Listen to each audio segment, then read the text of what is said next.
चीन के उस छल की जिसका पर्दाफाश हो गया। जो चीन अपनी सैन्य ताकत का प्रदर्शन कर खुद को महाशक्ति घोषित करता है, जो अपनी जंगी ताकत का दम भरते हुए नहीं थकता, उसकी सेना और उसकी मिसाइल का क्या हाल है, आज हम आपको इसी की सच्चाई दिखाने जा रहे हैं। जी हां, चीन की परमाणु मिसाइल में ईंधन की जगह पानी भरा हुआ है। यकीन करना मुश्किल है, पर सच यही है। चीन से ये चौंकाने वाली जानकारी तब सामने आई जब उसके सबसे बड़े मिसाइल कॉम्प्लेक्स की जांच पड़ताल की गई।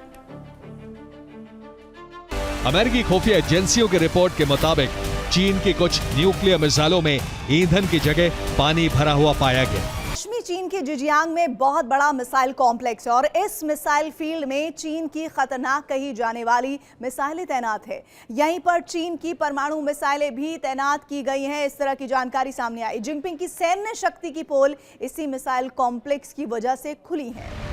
रिपोर्ट के मुताबिक जिनजियांग में चीन के कुछ साइलों में तैनात मिसाइलें आपात स्थिति में लॉन्च करने की हालत में नहीं थी। जांच में पता चला कि साइलों में फ्यूल की जगह पानी भर गया था, जिससे मिसाइल का इग्निशन सिस्टम काम नहीं कर पा रहा था।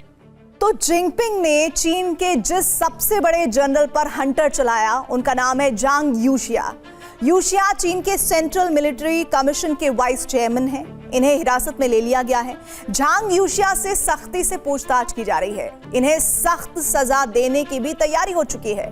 सवाल, आखिर यूशिया पर इतनी बड़ी कार्रवाई क्यों की जा रही है? दरअसल उन पर चीन के न्यूक्लियर हथियारों से जुड़ी जानकारी लीक करने का आरोप है कि यूशिया ने संवेदनशील जानकारी अमेरिका को दी। इतना ही नहीं, उन पर सेना में प्रमोशन के बदले रिश्वत लेने का भी आरोप है। इल्जाम यह भी है कि उन्होंने पीएलए की युद्ध क्षमता से समझौता किया। जांग को हिरासत में लिया गया है तो सीएमसी के दूसरे डिप्टी चीफ ही वेडोंग को पद से हटा दिया गया है।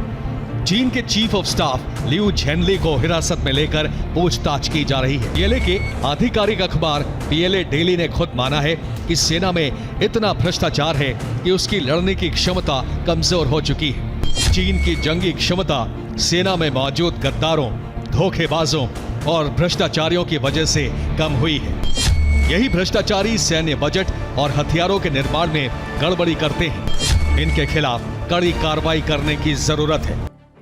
चीन के मिसाइल हो या फिर फाइटर जेट, चीनी हथियारों की पोल आए दिन खुलती रहती है। चीन के हथियार हर मोर्चे पर फेल साबित हो जाते हैं। सवाल ये है कि आखिर ऐसा क्यों है? चीन के हथियार इतने कबाड़ और बेकार क्यों हैं? जवाब है चीन की कट कॉपी पेस्ट की नीति। यानी चीन दूसरे देशों की तकनीक चोरी कर हथियार बनाता है, लेकिन उस तकनीक को ठीक से कॉपी तक नहीं कर पाता।